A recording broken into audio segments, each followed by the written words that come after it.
The Bostonian is Matt Perrault. This is our city. The book is Dave Sharapan. Pay him. Pay that man his money. Together, they are the Bostonian versus the book. You covered! You covered 12! Covered! Follow the show on Twitter at Boston versus the book. How do you like them apples? Bringing you the best insight on sports betting news, Matt and Dave's daily picks, and an entertaining and unfiltered dive into the sports betting industry. Here's Dave Sharapan and Matt Perrault. And here we go.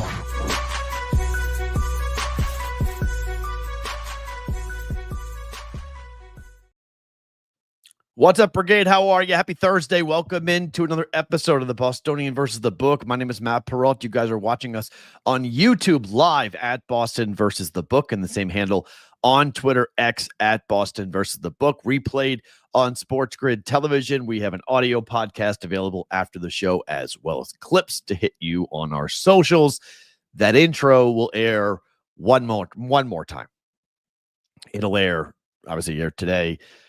It'll air tomorrow, and then the hope is that we will change the intro up by Monday. I don't know if that's going to happen for sure, but I do understand the concerns and do understand the awkwardness of that intro, given where we are today in this week and what this week has been like, unlike any week I've ever had in my broadcasting career.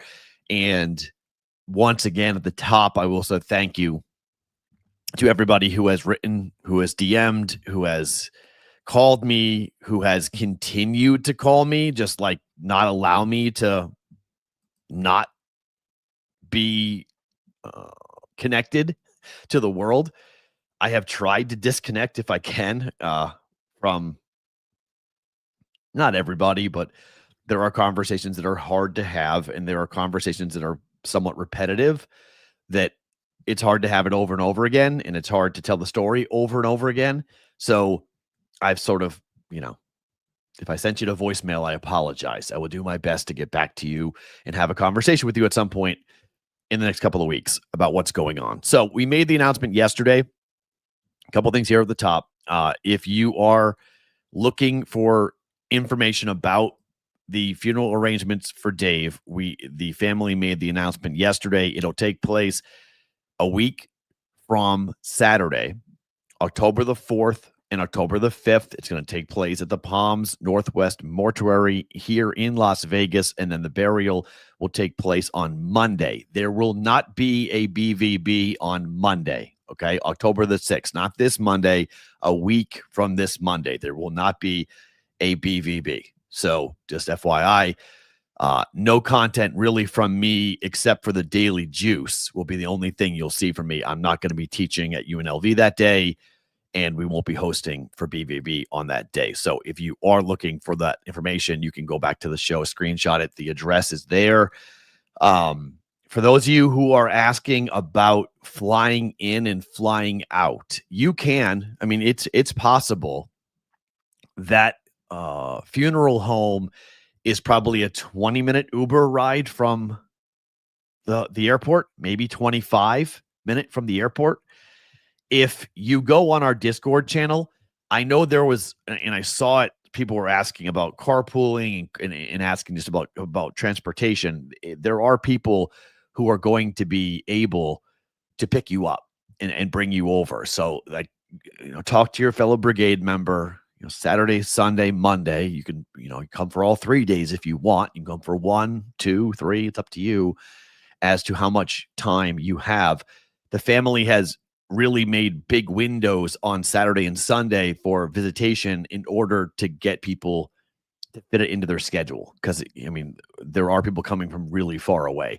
So they were aware of that. So they wanted to make it a big window. It does make it for very long days for the family to be at the funeral home, but it was important to Jess and the girls to give you guys in the brigade and the media members and all of Dave's friends and all of Dave's family a chance to come to be a part of the event on Saturday and Sunday, and then to stay for Monday if they would so choose to stay. So Discord channels where you guys can go to have conversations. More on that here in just 1 second. But October the 6th will be when we will lay Dave to rest, and we will not have a show on that day, obviously, for that reason.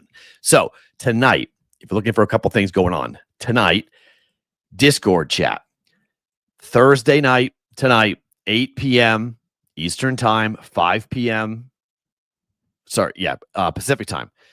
Jessica, Kylie, Kelsey, and myself are inviting the entire brigade, anybody who wants to be a part of it, anybody that wants to talk, to tell stories, to remember Dave, to share whatever you want to share about Dave. It's tonight. All right. So tonight at 8 p.m., while the Seahawks game is going on against the Cardinals for Thursday Night Football, we're going to do this because that is how Dave would love. And Dave loved doing that. He loved having conversations with me on the phone while we were watching games. It's kind of where the idea came from because Jessica had made the suggestion. She's like, you two sit on the phone for like an hour and a half and watch a game together and talk about numbers and talk about betting. Why don't you guys just like put cameras on each other and just let the audience see you guys do this? It is crazy. And I was the hesitant one. I'm not a huge alt broadcast. I'm like, hey, people want to watch the game. They don't want to watch us. They want to watch the game. It's just what Dave and I would do because we would live bet and, just tell stories and just talk to each other and just whatever during commercial breaks. So I thought Thursday during a game, and I did not expect Jessica and the girls to want to be a part of it because I did it on Sunday night and it was therapy for me. So I'm hoping it's going to be similar for Jessica and the girls tonight so they can share some of their feelings with you guys and some of their, appreciation for the brigade. And I'm not going to talk much tonight, just FYI. Like I said my piece last Sunday. We're going to let the girls, Jessica, and you guys have the floor more than me. I'll just moderate it and kind of keep the conversation going for tonight. So again, 8 p.m. on our Discord channel. If you need to get into the Discord channel, it's free. It's easy. You can go to @BostonVersusTheBook on Twitter or thebvbshow.com. And there's a direct link to the Discord channel there. You'll see the stages. Once you get in there, you'll see the stages. It's already pre-populated. It's already pre-scheduled for tonight at 8 p.m. But thebvbshow.com. Invite whoever you would like. And we hope to see as many people there as possible to have a really cool conversation about Dave and tell stories and do a virtual,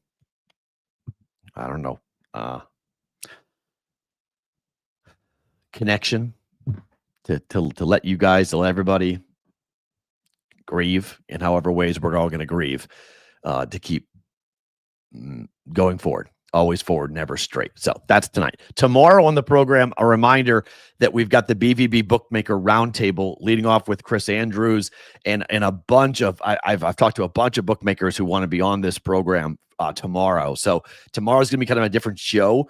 It's just going to be mostly bookmakers telling stories about Dave and talking about, we'll talk some NFL football tomorrow, obviously, with the bookmakers and what they're seeing from a line perspective. And we'll do it, we'll talk about Dave. We'll also talk about betting because Dave would want us to do that, talk about the line as to what's happening in the NFL. So today is heavy college. So we did a little NFL yesterday. Today is baseball. Today is college football. And then tomorrow will be the bookmaker roundtable and talking about the NFL football games happening on Sunday and Monday. 2 Monday night games, by the way. So next Monday, 2 Monday night games. So we got kind of a smaller slate on Sunday, on Sunday because of that reason.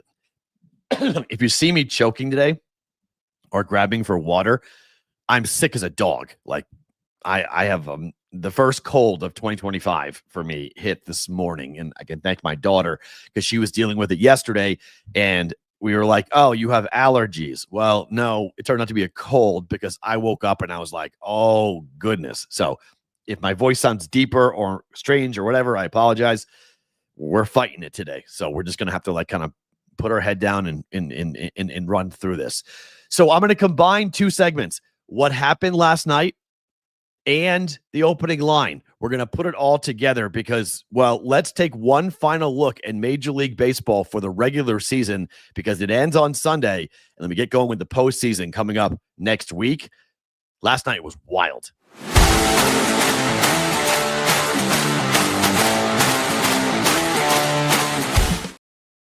Opening line and what happened last night. A final look before we get to football for the weekend because there were some really cool stories and really cool things that happened last night. The Mariners won their first postseason bid in 24 years last night. Cal Raleigh hit 2 home runs to give him 60 on the season for a switch hitting catcher to hit 60 home runs. They clinched at least a share of the AL West. If they win tonight, they will win the AL West for the first time since 2001. They're in the playoffs for the first time in 21 years. That ended the longest drought in major North American professional sports for the Mariners to get there. Now, we did it yesterday in the opening line about Cal Raleigh versus Aaron Judge, and Yankee fans are hysterical. You guys are a riot. I mean, you're pulling out every little tiny thing. Essentially, the reasons why Aaron Judge will win the MVP is because of his batting average, because of his what? OPS? That's why? I remember a time in my life not too long ago where we valued defense. This is where gambling and fantasy football, sorry, Will, has totally screwed. I won't even say, I won't swear. I'm not going to swear, but has totally screwed our entire sports fandom because all we care about is offense. We don't care about defense at all. As somebody who caught at a very low level, okay, but I played catcher for a long time growing up. I couldn't imagine what it must be like for Cal Raleigh to catch the majority of the games for the Mariners. The mental toll it takes night in and night out. Aaron Judge gets to go in the outfield and let his brain fly around like a butterfly and just go, yeah. He does what? 2 plays a game, 3 plays a game that gets hit to him defensively. I mean, it's a joke. It's not even a question. In terms of valuable, you have a switch hitting catcher who's hit 60 home runs, leads the American League in RBIs. What are we doing? I have no money in this market. None. I don't bet these markets because I don't trust human beings to do the right thing. So I don't bet MVP. Don't like that market. Don't bet the Heisman. Don't bet those markets for that very reason. But how in the hell are we sitting here having this conversation about Aaron Judge because of singles, doubles, batting average? Batting average. He leads the American League in most major offensive categories, Matt. Okay. He plays the outfield. This guy catches. This guy is a switch hitter. He leads in RBIs and home runs. I'm old enough to remember when the Triple Crown was a big damn deal. He's got 2 of the 3 categories for the Triple Crown, and he catches. And he's the full-time catcher for the Seattle Mariners. I mean, it's just, I just don't understand. It doesn't make any sense to me. It doesn't make a lick of sense. I just don't. To be honest, I just don't. Raleigh's the MVP. He's absolutely the MVP. He is the 7th player in the history of Major League Baseball to hit 60 home runs. What an accomplishment. What an amazing season. Somebody on social media said this is the best story of the year in 2025, and I had to correct it because to me, this is one of the best stories ever in the history of Major League Baseball. This is one of the best stories we have ever seen. He plays at T-Mobile. We put it up. He plays in the most pitcher-friendly ballpark in baseball. He plays in a ballpark that doesn't yield home runs. Half of his games, the Yankees play with a porch in right field that's a fly ball at most ballparks.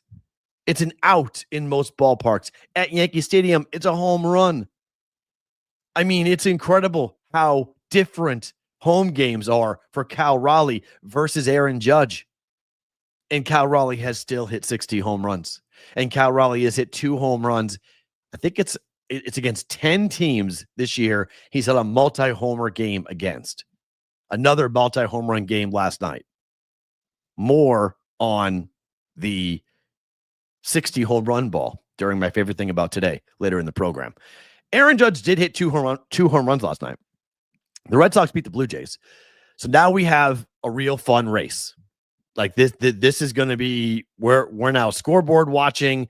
We're now paying attention to how the order is going to go, because we really don't know. The Yankees are 90-68 and the Blue Jays are 90-68. The Red Sox are 3 games back in the loss column at 87-71, which, by the way, do you guys remember when I told you in the preseason about the Red Sox and said that they would go over their win total and they would probably make the playoffs? I got dragged for that. I also said the Red Sox would win the World Series next year. I'm sticking to that. I still think that happens. They're my pick to win it all next year. But I thought that they'd be competitive, just like the Cardinals. Like, you put the win total for the Red Sox or the Cardinals in the mid-70s, you bet over every year blindly. It's just two organizations that are so prideful. For them not to be close to 500 is extremely rare. Their fans aren't going to allow it, for one thing, because they go and they buy tickets and they buy gear. There's just a lot of money there. So when the team wins, the team makes a lot more money on ticket sales, concessions, parking, blah, blah, blah. So the team's going to commit because they know the fans are going to show up. In other markets, it's not always like that, where a team wins, the fan base may show up, but there might be football on and they may not pay attention. In Boston and St. Louis, I mean, these are baseball towns. So whenever you say, that's why I bet the over with the Cardinals, that cashed. I didn't bet the Red Sox, but you should have bet the Red Sox because that did cash. The Guardians are amazing. I mean, they're just amazing. They did it. They were down 15.5 games, and now they lead the AL Central by 1 game over Detroit. Get a load of this. Detroit's odds to win the World Series now, they were one of the odds-on favorite, one of the leaders in the American League. They're behind the Red Sox now to win the World Series. This is crazy. Look at this. They're 22-1. The Red Sox are 19-1 to win the World Series. The Brewers are 9-1. The Yankees are 650. And you should look at the top, because that is the first time this season that the team with the shortest odds to win the World Series is not the LA Dodgers. The Philadelphia Phillies are now the odds-on favorite to win the World Series because of their pitching, and what Kyle Schwarber has done this year equally is unbelievable. And I will listen to Philly fans when they say, hey, we got totally overlooked. No one's talking about Schwarber. No one's talking about us. He hit, I think, 2 more home runs last night, right? As to what they're looking like in the postseason, they're going to be a danger. Like, they're going to be a problem. And you're right, Gorov. The bullpen absolutely sucks. There's no debate on that. Yep. Completely a disaster. I mean, they're going to miss the playoffs. Can you imagine what was the number for that, for the Tigers to miss the playoffs on July the 4th? They had a massive lead, 16, 17 game lead over the Guardians. Well, it was 15.5 was high, 15.5 game lead. And they're going to miss the playoffs? Oh my. How is that? Unbelievable. You like the Phillies at that price, Berto? Really? At 4.5 to 1? I don't know if I like the Phillies at that price. Just given because it was so much better than that. All year it was like 10, 12, 14, 15 to 1. And now it's 4.5. I hate betting into markets that there were much better numbers available. Like, if you miss the best of it, and I'm not saying you have to have like the greatest, like if the high of the Phillies was 10 to 1, let's just hypothetically say it was 10 to 1 and I got it at 8 to 1. I don't mind that. But if it's 4 to 1, I feel like a chump buying into that because I could have gotten such a better price if I just acted earlier. It's the same thing when it comes to like football games. Like, if the total is now like 46 and I could have gotten 50 to bet the under and the steam comes all in the under, I don't want to bet the worst number. I don't want to bet 46. I could have gotten 50. So that's on me not to act fast enough to get the best of the number. Again, I don't need the peak, but I don't want the worst, if that makes sense. So that's why I don't know if I would bet the 4.5. I'm not sure I'd bet the 4.5 on that. Santana likes the Padres, not your Dodgers. I mean, they should win the division, though, right? I mean, the Dodgers aren't going to lose the division, right? I mean, they're 2.5 games up on the Padres. 3 games in the loss column. They're not going to blow it, are they? I mean, come on, right? Those numbers all summer long, right? All summer long. Lions, Tigers, and Bears. Oh, my. Well, Lions actually have a good season going. Tigers are destroyed, and the Bears, well, the Bears are the Bears. Tiger slump is awful, Nate. You're right. It's an incredible. It's hard to watch. It's just hard to watch. It's just it's not even like a glacier, like a slow moving slide. It's a cliff. Like they straight up just fell off a cliff.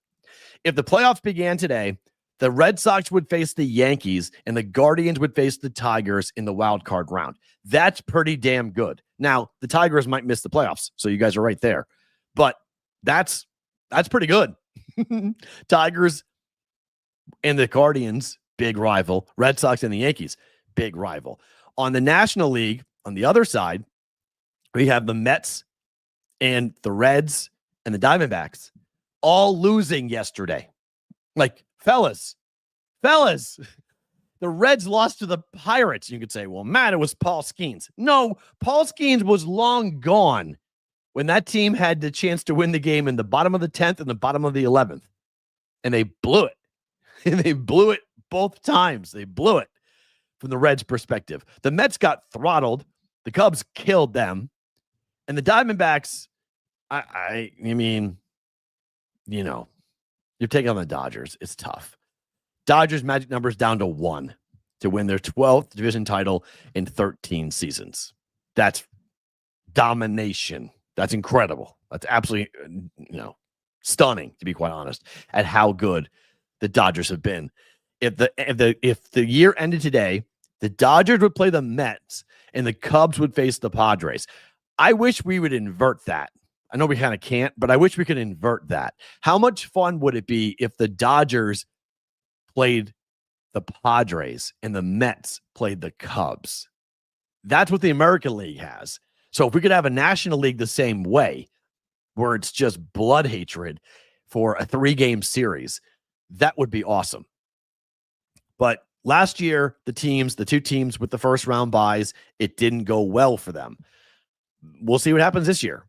We'll see if it goes better than it did last year. But the wild card is still very much undecided. The Red Sox magic number is 1. They win today, they're in, they clinch, and they will be either the 2 or the 3 from a wild card perspective, but they have a 2-game lead on the Tigers and a 3-game lead on the Astros for the second wild card spot. So it's a good shot. The Red Sox and the Yankees will go 1-2, although the Yankees could catch the Blue Jays. Red Sox play the Blue Jays today. Blue Jays are tied with the Yankees at the top of the division, like we talked about. Toronto, after they play Boston today, will take on Tampa at home to end the year, which is a pretty good matchup if you're the Blue Jays. The Yankees, on the flip side, and I so wish the Red Sox and the Yankees were playing this weekend. It would be, I remember a time back in the day when that would happen, that Major League Baseball would make sure of it, that the Red Sox and the Yankees would end the season against each other because they would be battling all the way to the end. The Yankees, after they finish their series with Chicago, will play Baltimore, which is, arguably going into the year, the Baltimore Orioles had a lot of hype, and there was potential for them to have that series be epic. The Yankees and the Orioles battling for the East. Instead, that's not going to happen. The Red Sox will play the Tigers. And I mean, there's not a baseball team in the game right now that you would want to play more than the Tigers if you're the Red Sox. Like you want to play the Tigers, that is who you want to face, given what they have, what they what they have done and where they're going right now. Because there's losing streaks, and then there's what the Tigers are currently on. They've lost 8 games in a row. They've won 1 time in their last 10, and they've blown everything. I mean, it is crazy to coincide when you go 1-9 and the team chasing you goes 9-1. I don't know if I remember that in September. I mean, I'm 48 years old. I'm not sure if I remember that big of a collapse by a baseball team, and it coinciding with the team chasing you being the hottest team in the game. Like, it's one thing when you lose, and the Red Sox did that in 1978 with Bucky bleeping Dent and all the things that happened with that pennant chase. But the Yankees were hot, were good, but they weren't the hottest. I don't believe they were the hottest team in baseball. And they didn't go 9-1 over a 10-game stretch in September. So it was more late August into early September. This is September. This is the middle of September, basically from the second week on. The Tigers can't win. The Guardians can't lose. And they're 2 ships passing in the night in a big, big way. It says it looks like they're doing it on purpose. Maybe. I mean, I don't know. Who knows? Maybe they just hate each other and they want to get away from each other. Yeah. Folded? Sure. Yes. I would totally agree. Folded. That's what this team has done. Completely and totally folded. And it is kind of crazy, but they play today. And, that game will get started. Let's see. They play at 3:40 Pacific, 6:40 Eastern time in Cleveland. And they're throwing Troy Melton. Oh, it's an opener. On top of that, the Tigers have lost 8 games in a row, and they're throwing an opener. My God, are the wheels off. Parker Messick is going for Cleveland. He's 3-0. He's an opener, too. Wow. Opener versus opener. Although he probably could go 5. Okay. Yeah, he may actually stick around for a while. Lefty, 24-year-old lefty, is 3-0 with a 2.08 ERA. The team has won 4 of the last 5 games started by Parker Messick. My gosh, are we going to 9? I mean, it's over. If it goes to 9, it's over. That's it. See you later. If they lose today, I think they're going to miss the playoffs. The Guardians have a chance to end the season today for the Tigers. Oh, boy. Reds and the Pirates are in a rain delay, by the way. That was one of my bets today, was the Reds on the run line. If you listen to the Daily Juice, that game's in a rain delay, which stinks. I absolutely hate rain delays because it screws everything up, like literally screws everything up when it comes to rotations and guys getting ready and whatnot. Run line Cleveland is plus 145. Huh. Okay. Interesting. Could see it. Yeah. I could get behind that. So wild. What an amazing season for the Cleveland Guardians. Bravo. Absolutely bravo by the Guardians. So that's kind of it for baseball for us here for this week, because we got the roundtable tomorrow with the bookmakers and a lot of NFL conversations coming up tomorrow on the show. So let's talk week 5 in the NFL. There's no Fight Song Friday tomorrow because of the roundtable, but I'm going to give you a little taste of it today. I'll play you a couple of fight songs here for a Fight Song Friday, but I want to get into it and start with tomorrow night's game between Florida State and Virginia. So Castellanos, the quarterback transfer from BC, who has been tremendous for Florida State, this has been one of the best stories of the year as to what Florida State has looked like, because how much money they spent in the portal and how many new players that they brought in. But Gus Malzahn's offense with Castellanos running it has been the story of the ACC so far. On the road at Virginia. This is the interesting look at this game. These two teams are combined 7-0 to the over. The total for this game is 60. Okay. It's a Friday night. I think you're getting points. I think you're getting a shootout. I think we're getting points.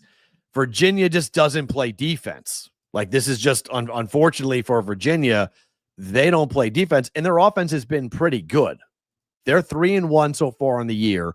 The scores involving Virginia: 48-7, 35-31, 55-16, and 48-20. Now, you might say, wait a minute, Matt. These are Stanford, William and Mary, NC State, Coastal Carolina. Virginia should go and do that. Maybe. Florida State, 66-10, 77-3, 31-17. They're 3-0, and they've scored 31, 77, and 66 points. And you might go, well, hold on, Matt. It's Kent. It's Alabama. Okay. But Tommy Castellanos has played extremely well. He runs extremely well. His rushing stats are as impressive as his passing stats. He's scored 3 rushing touchdowns so far on the year. He's thrown for 3 touchdowns on top of that. I just don't think this game is going to be low scoring at all. Friday night, no Friday night. This is going to be an up-tempo, fun football game tomorrow night between FSU and Virginia. And look, I used to cover Virginia in one of my first. So there was a sports bar, and I still have the picture. I can't get it because I only have one arm and I can't go get it. But there's a picture of me hosting in Virginia, hosting the pregame show at a bar in Charlottesville before the Florida State matchup. And UVA hates FSU, like hates them for going back generations. I remember seeing Michael Vick and Vatek, and people had to sit there and have a conversation about who they hate more, Florida State or Virginia Tech. And it was sort of like split down the middle. It was split down the middle as to like who they hated, which one they hated more. So to me, over points. No defense on either side between Florida State and Virginia. Over 60. It's a big number, but I think we go over it coming up.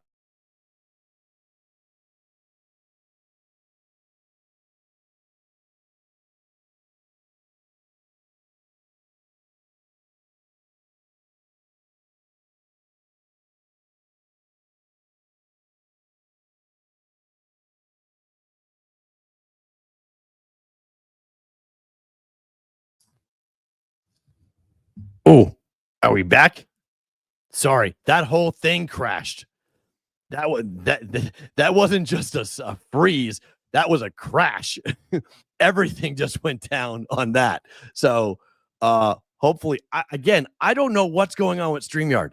I don't know what is the issue this week. Like, this is a really weird week because this is not happening anywhere else. This is and I've been doing shows like I don't know. I don't know what's going on. So I apologize, but I think we're okay. I'm back. But wow, that was it. It's not my internet because I've been doing other shows. I did a whole hour-long show yesterday for a Raiders podcast. Like, it's not the internet. It's StreamYard for whatever reason. So yes, we do need to create. Please stand by for technical difficulties. Yep, that is it's a fair point. Again, I think I have a solution for this, but until StreamYard gets their act together, it's not worth me going in and making this investment into my internet the way that, because it's not the internet's problem. I mean, I check the internet before I go on the air every day. So I don't know. That was full blown crash. Like, it's one thing for it to be it's one thing for it to freeze. I'm not normally kicked out. I just, the whole thing just went completely and totally down. Let's talk a little bit about Ohio State on the road, because there's a lot of people that think the Buckeyes might be in trouble.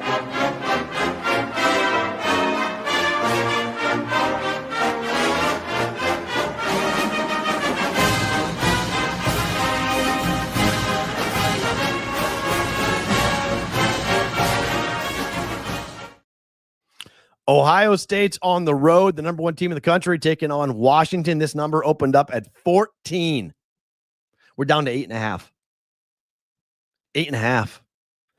Okay. The big reason is this is Julian Sain's first road start, true road start. And he's going into one of the most hostile environments in college football against a team that can run, that can really run. And people don't really have been sleeping a bit on Washington, and the professionals are saying we're not sleeping on them anymore. They're 3-0, and they've been really good running the football. They've got a running back named Jonah Coleman, who's got 9 rushing touchdowns so far on the season, which is unbelievable. He scored 5. Now it's UC Davis, but he scored 5 touchdowns against UC Davis. He scored 2 against Colorado State and 2 against Washington State. And he's ran for 177 yards, 111 yards the last, and then 59 yards against the last 3 opponents. 59-24 in the Apple Cup last week shows you how good this team has been. And this is sort of just a numbers play. Again, I just gave you this whole like soliloquy about not laying bad numbers or betting numbers that were previously available. This number was available at 14, at 13, at 12, 11, 10, 9. I didn't bet it, but I'll take Washington now at 8.5. I'll take Washington now. I mean, I think that's the right side now to take them. When you go on the road in college football, it's such a difficult thing when you're trying to prove yourself to not just your, to your fans, but to your teammates. And look, if he goes out there and balls and plays the way he's capable of playing, sure, I think Ohio State wins this game, probably wins this game going away. Ohio State might win this game. This game feels tight. Like this feels like a 6 point, 5 point, 4 point, somebody in there type of situation. Washington has not played anybody. That is a very fair point in the chat. People are bringing it up. They haven't played anybody. And Ohio State has played Texas. How good's Texas? I mean, they played Texas. That's it, right? They played Texas and then Grambling and then Ohio U. So, like, it's hard to say that, like, Texas is, it's at home. And it was a big win, but it was game one. And we don't really know what Texas is yet, right? Like, they have a lot of hype and people think that Arch Manning is going to be the next thing, but maybe not. So I don't know how much stock to put into the win for Ohio State over Texas. So you can make the case that, look, this is on the road, whole different story when you're at home. And for a kid making his first start into a hostile environment, this is a really hard place to go and play. This is going to be tough. So I don't mind the idea of taking points. I also might wait and see if we get a better number in game. Like if Ohio State gets the football and goes right down the field and scores and goes up 7-0, this number is going to jump. It's going to be 10, 11, 12, somewhere in there. So I feel like that's the better play on that. And I think waiting in game and trying to take a over 10 number or closer to the opener at 14 at some point during the game, if you can, I think that's the better way of approaching this. But if I'm going to bet it pre, if I have to bet pre, I'll take points.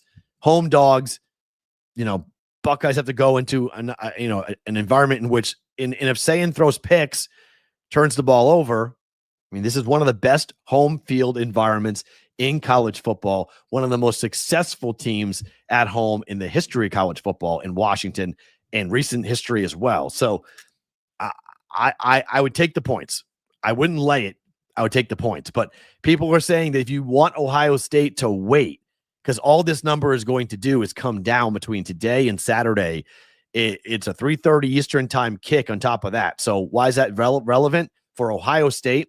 They're kicking this thing early. It's a 12:30 kick Washington time. That's 2:30 Central, 3:30 Eastern. So it's not that big of a deal, but it is an earlier kick time than normal for the Washington kids than it is for the Buckeyes who are going west. It's always easier to go west than it is to go east in terms of kick time. So just not that I think it's that big of a deal, but it's not a night game. So it's not a night game at Washington the way that I think Washington fans would probably love it is to have this game at night. But no, this game is at 12:30 Pacific time, 3:30 Eastern.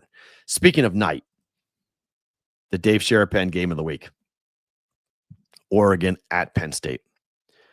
Penn State's laying 3.5. Total is 52.5. My question is, how big of a game is this really?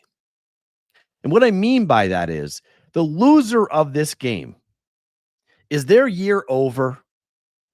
The answer is no, not even close. And the reason being is that they have other games to play where they can win and get into the playoff.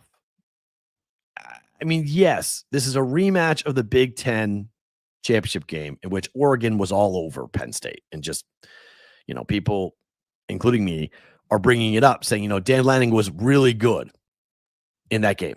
And James Franklin has to prove it. He's got to prove it to me. Okay. You guys do this. Okay. You guys hammer this for Dave. Do that. Okay. But I'm going to do what Dave would want me to do.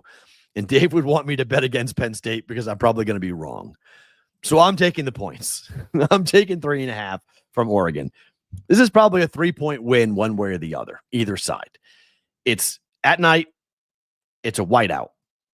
It's going to be crazy. And look, I think James Franklin was correct yesterday by pointing out that Fox's decisions to make Big Ten games the big noon kickoff because it's good for their ratings is not good and not what college football teams in the Big Ten want. In particular, because the whiteout is almost always at night, and Penn State at night, just like Alabama at night or LSU at night or Florida at night, it's harder to play in college football on the road when you're playing a night game. It's just a fact. And James Franklin made it known that there were people at Fox trying to tell him that there's no big difference. It's not a big deal. Playing at noon versus playing at 7:30, don't worry about it. There's no big difference between the two atmospheres. And James Franklin was like, I just disagree. And I would agree with James Franklin. He's right. It is a massive advantage for Penn State to play this game at night. My question for Penn State is it's the same question I had last year. It's that Oregon is a team built on speed. Oregon has team speed. And I'm not saying that Penn State doesn't, but you're asking Drew Aller in another big game situation to not make mistakes. And the guy makes too many mistakes. He just does. And you could say, hey, similar situation to we talked about with Ohio State. Dante Moore is a sophomore quarterback making his first road start here at Penn State with 105,000 people screaming. Good luck. I agree, okay? But it feels like a 3-point win for Penn State. It feels like a 3-point win for Penn State. And it feels like the hook matters here. Catching 3.5 matters. I also can see Oregon going in there and winning. I wish Dave was here for 1,000 reasons, but if you guys are Penn State fans, I can say what I think Dave would say. Penn State will grow the grass out a bit more to slow down Oregon. It'll be a longer track than what it normally will be. It won't be a fast track. No way for the game. Oregon's going to have to move the ball through the air, which at some point that can help Penn State's pass rush and help Penn State's defensive backs. Just like most football games, I think this hinges on turnovers. I just can't back James Franklin in games like this. I just can't. It's why I haven't bet Penn State to win it all. That's why I can't bet him here in this game. I just can't bet James Franklin because the laundry list and CVS receipt we have of his time in big games, taking on top 10 opponents, he just doesn't win this game. Like he just doesn't win this game. And so maybe history is different.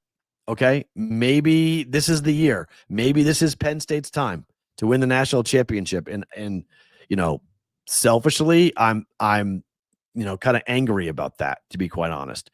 Oh, wow. Did that revert to yesterday's bottom line? I think it did. That's really pretty interesting. Yesterday's bottom line? No, there it is. Okay, I just forgot to take out the Adam Bjorn. Okay, because I was like, Adam's not on this show today. I was like, what's going on?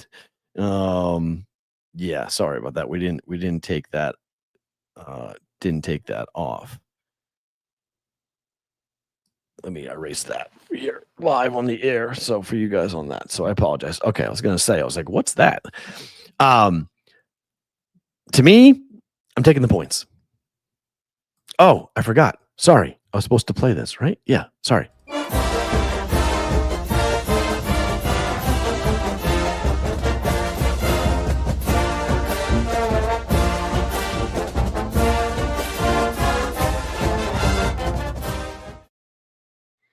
Fight song for Penn State on a Thursday, not a Friday on that. But JC from KC, I saw this on X, formerly Twitter.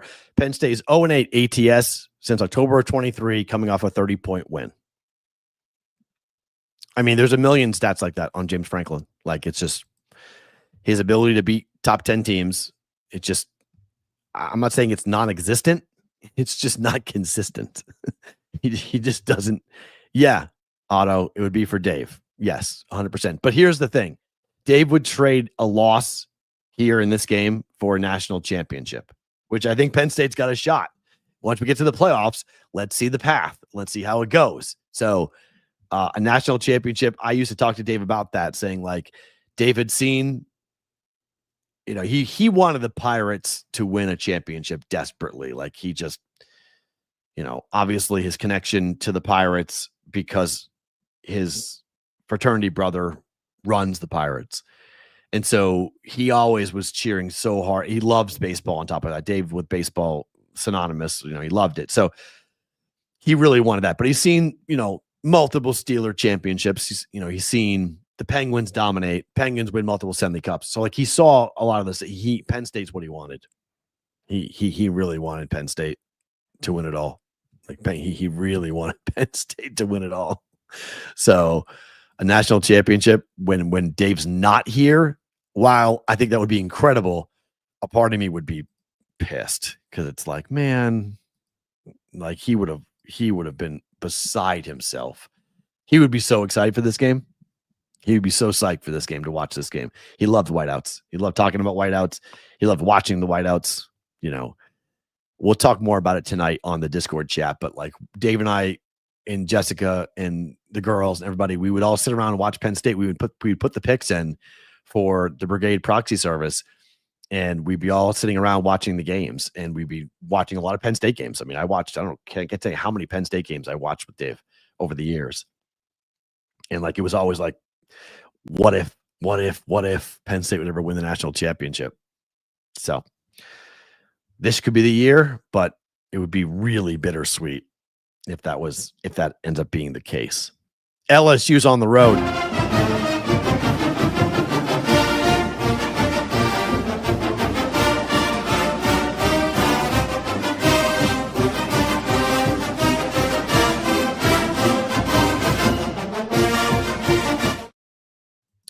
LSU's on the road. Ole Miss is favored. Total is 55. I thought LSU played defense. 55. Interesting. Ole Miss 5-1 ATS at home over the last 6 games. I like Ole Miss here. I like Lane Kiffin. He's doing this whole like cat and mouse thing as to who's going to start at quarterback for his team for this game. And there's some weird social media stuff going around right now with LSU that I'm not, I don't care, but like, what is really going on inside that locker room? Garrett Nussmeier, who is he dating? Off the field distractions. I like Lane Kiffin at home. I really do. I like Lane Kiffin at home. And I think LSU on the road, I thought LSU would go 9-3 this year. Okay. So LSU is sitting at 4-0, 1-0 in the SEC. And this is a real test. I'm not saying Clemson wasn't a real test, but Clemson was Clemson. Okay. Like beating Florida. This is a different offense. I mean, LSU is not going to see Clemson with Cade Klubnik, who throws picks like crazy.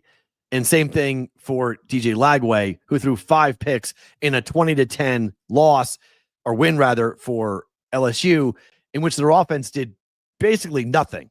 Like basically nothing in that game. So I can't sit here and go, I'm going to back LSU as essentially a pick on the road against Ole Miss, and just because it's Kiffin in a Kiffin offense with multiple quarterback opportunities. Again, how good's LSU? We're going to find out. Like, we're going to find out how good LSU is. You go on the road, you go to the Grove, you're going to go take on a team that's psyched. They're 4-0 as well, but this is their first big test. But they're at home. They beat Arkansas 41-35. They beat Kentucky 30-23. They beat Tulane 45-10. I was stunned at that, by the way. I thought Tulane would have there. I would be surprised. I was surprised at how badly they beat Tulane. Yeah, Lane Kiffin said take the over. That's true. But that was in a post about his daughter and an LSU linebacker. If that's true, just a weird deal. Just a weird deal. The whole thing, that's just a weird deal. I just think LSU's defense gets tested, and I don't think there's going to be, yes, Roger Long, that's Kiffin's daughter dating a linebacker. That's where they say Lane took the over. That's where that comes from, because Lane wrote on social media, take the over. I don't know. I don't know what to make of it, to be quite honest. I don't think it matters all that much, but there's a lot of weird things going on with this game. I'll lay it with Ole Miss. I'm not buying Brian Kelly at the moment. I'm not buying LSU at the moment. I thought they lose to Florida. They covered. I bet against them against Florida. I lost. I'm going to bet against them again against Ole Miss. Bama, Georgia, biggest handle game of the day on Saturday.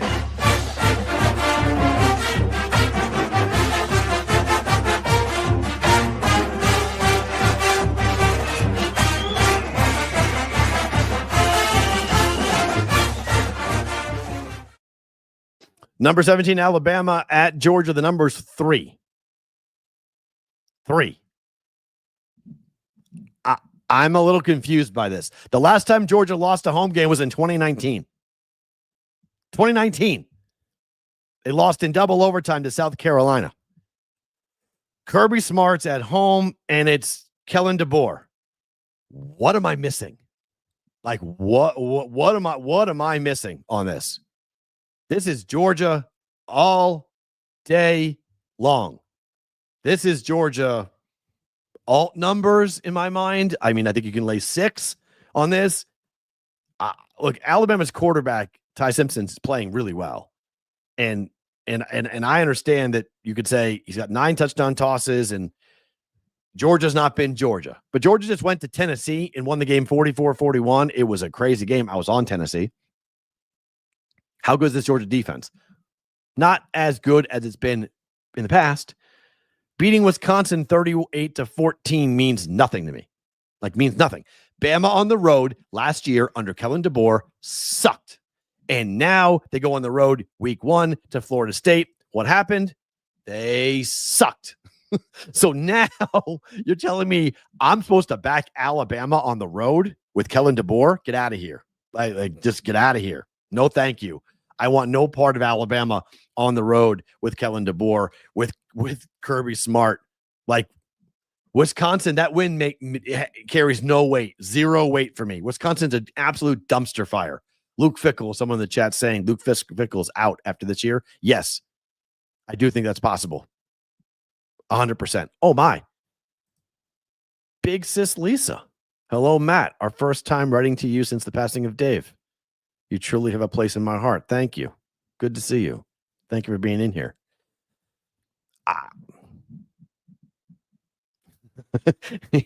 By the way, I go with Auburn to win too. Wait, you mean Alabama or Auburn? Which one?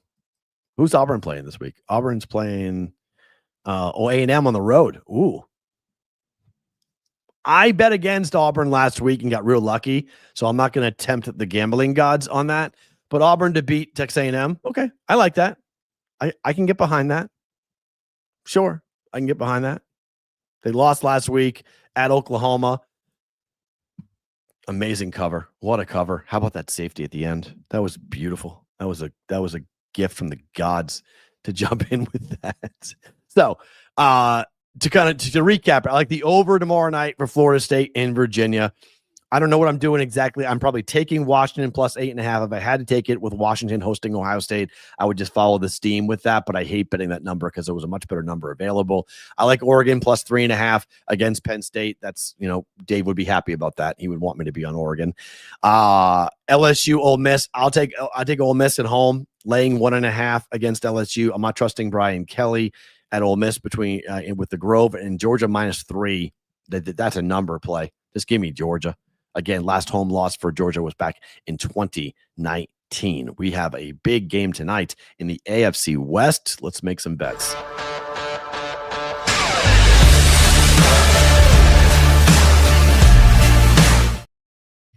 All right, tonight, Seattle 7-0 straight up, 6-1 against the spread against the Arizona Cardinals. The NFC West is weird. You can literally just kind of chart it where like the Niners dominate this team and this team dominates that team. This falls into one of those categories of domination. Seahawks dominate. Here's the funny thing. For whatever reason, Kyler Murray cannot beat the Seahawks. Like, he just can't, no matter what. And the Seahawks really can't lose to the Cardinals going back to like 2012. They've had their number. And just beating up on them back in the Pete Carroll days, now in the Mike McDonald days. It's just one-sided. It is absolutely a one-sided series between these two. And look, Sam Darnold, you can talk about him all you want, okay? And you can say this guy last year was smoke and mirrors and he was stealing money and he shouldn't be, he shouldn't have gotten the money that he got. Well, he played really well last week. And again, you want to throw the thing out there and go, well, Matt, hold on a second. That was against the Saints. Like, everybody's going to play well against the Saints. The Saints are the worst team in football. So, of course, he looked good. Of course, he put up numbers. All right. But the special teams looked really good. The defense looked really, really good. And it kind of goes all in with this game is it's a blowout potential here on this just because of the Cardinals and Kyler Murray. The Cardinals have lost 5 consecutive games outright in the game directly after they played San Francisco. They played them last week.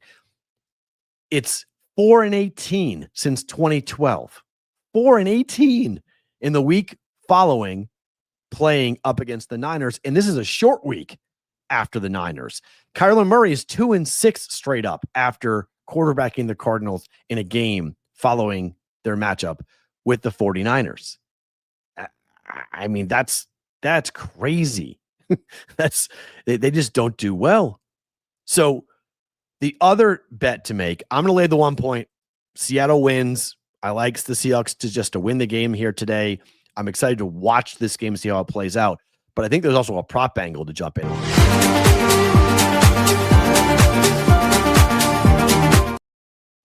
BVB prop bet of the day. Let's look to the first half. This comes from our friends at the Action Network and Evan Abrams in his primer. How about this stat? Against the NFC West, Kyler Murray is 6-24 against the first half spread, including a 1 in 14 mark against the NFC West in his last 15 starts. 1 in 14.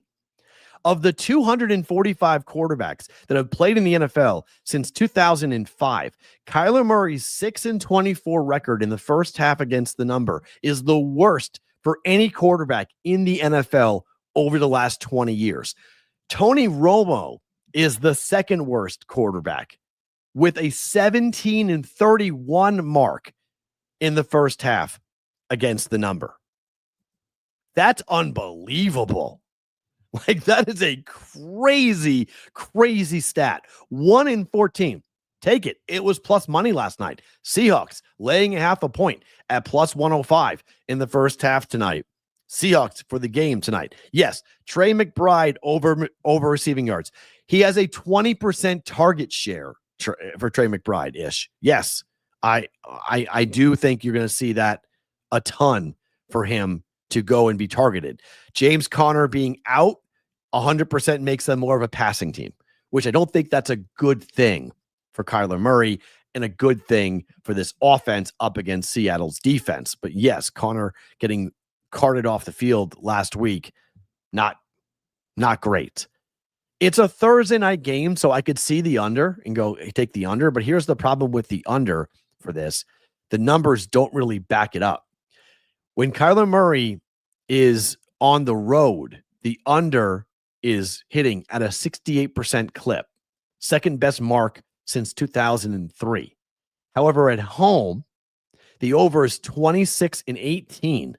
That's the fourth best mark of 120 quarterbacks in the NFL since Kyler Murray entered the NFL. So at home in Arizona, they're an over team. On the road, they're an under team. So I'm staying away from the total, and it's why I'm not doing a same game teaser. Like, normally this would be easy. Take Arizona, tease them up to 7, and then take the total, pull the total down, and bet the over. I'm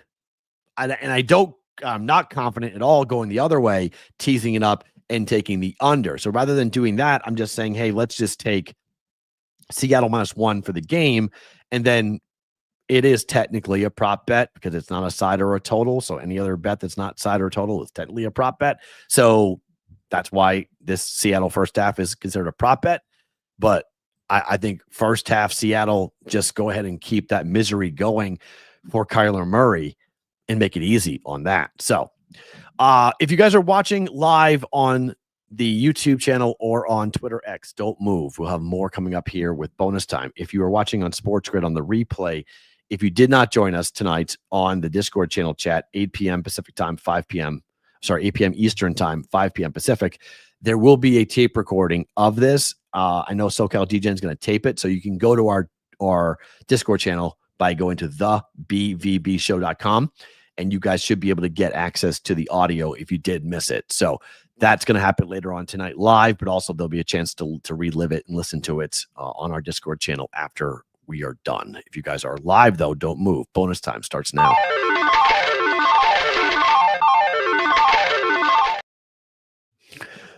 Just continuing with tonight, you have 2-1 and 2-1 for these teams, and San Francisco's 3-0. So the winner of this game goes to 3-1.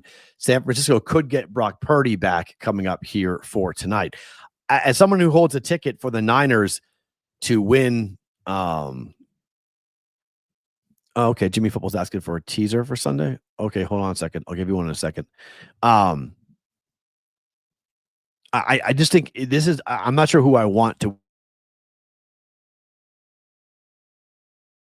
love for the Cardinals all year in the preseason. All summer, I heard people talk about the Cardinals, and Kyler Murray. Okay, like they lost to the Niners by 1 in last week, 16-15. Tough loss, but now they have the Seahawks. They beat the Saints 20-13. The Saints, the worst team in football, 20-13 on the road, but still. And then they beat the Panthers at home 27-22. Like I don't know how good this team is, to be quite honest. And I don't really consider the Seahawks a road favorite. Like 1.5. This is a pick 'em in a lot of ways. Like it's just. I think Seattle, they've been great on the road against Mike McDaniel. They're 8-1 straight up on the road, 5-3 against the number. The offensive line is banged up for Arizona. They're not going to have James Conner here. Clint Kubiak's offense has done really well. Give me Seattle. And again, if you want the under, I don't mind it, but I'm staying away from, if I had to bet it, I'd bet the over, just given the stats. The stats say bet the over. Okay. Let me pull up the odd screen here and give you guys a teaser, because Jimmy's asking for a Sunday teaser. Because tomorrow we won't have much time to do that for the NFL tomorrow. And obviously we're going to look for key numbers on this, but I would stay away from Buffalo and New Orleans. I think people would probably go and bet that.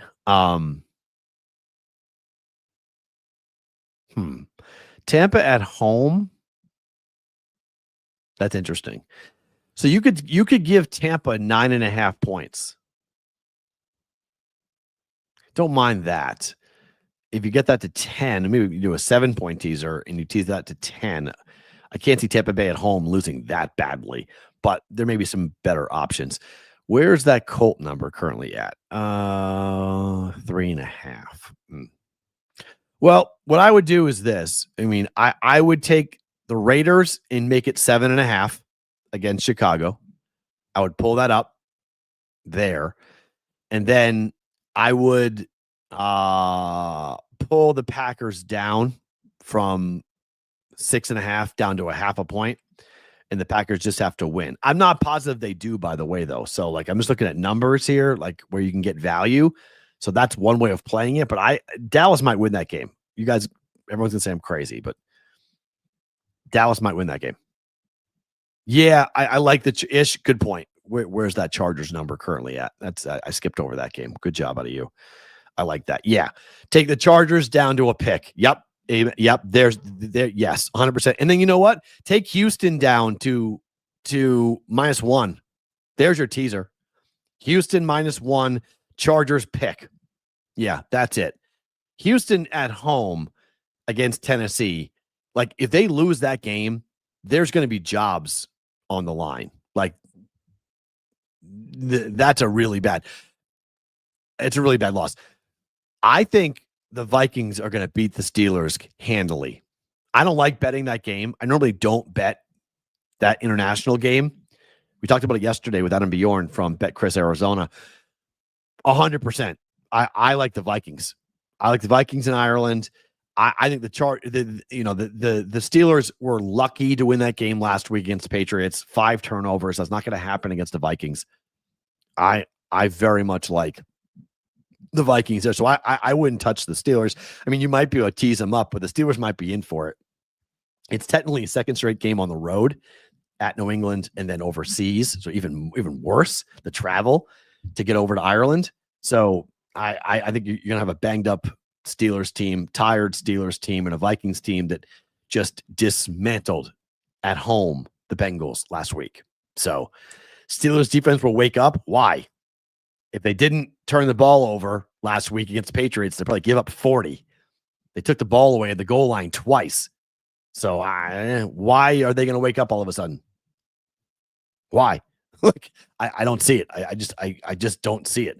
When do there was some talk, JC, about the NFL telling the Steelers when they can show up because Pittsburgh wanted to go over there really early. Like Pittsburgh wanted to go from New England to Ireland, and the league said, no, you can't do that. So I don't know when they're going to get there, but I do know there was a fight going on in the NFL. I saw that on social media about the NFL dictating when the Steelers were going to be allowed to arrive in Ireland, which I think is kind of dumb. You should be able to go over there whenever you want. Like if your team wants to go over there, you should go over there. So, all right, a reminder about what's going to be happening here, and that will be my favorite thing about today.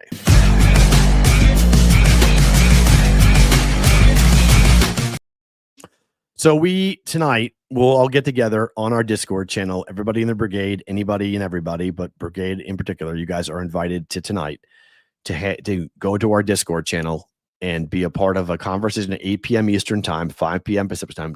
Jessica, Kylie, and Kelsey will be there. We'll be on it. That's Dave's oldest and Dave's middle daughter, the 21 and 20-year-olds, will be with us. I'm going to moderate it. I'm not going to talk much. If you guys can hear my voice, I'm sick, so it worked out well that I'm not going to say very much. I've already said enough this week, so it's not going to be about me. It's going to be about you guys. So I don't know how many people will show up in this tonight. I'm going to moderate it, and it's I think it could be a really special event. So looking forward to seeing all of you there tonight at 8 o'clock Eastern, 5 o'clock Pacific time for the Discord channel chat. And be sensitive. That would be the only thing I would ask. Yes, Discord, it is on an app, JR. You can use both computer or phone. So it's on both. Just know that there's and Addison is awesome with this. He'll always post. Just know that when you're in there, it's a phone call. So in the settings, if you can't hear me or hear Jessica and Kelsey and Kylie talk, it's a you problem. It's not an us problem. Just heads up, okay? So avoid the I can't hear you post in the chat. It's a you problem. It's not an us problem. So if you need to go and watch a YouTube channel, go ahead and do that. But that's tonight at 8 p.m. to remember Dave, to tell stories, and to chat with Jessica, both Kylie and Kelsey on there as well. So it's going to be emotional, and it's hopefully going to be something you guys of a cathartic event for you guys to tell stories and talk to each other and talk to Jessica. If you've never talked to Jessica before, she's an absolute sweetheart.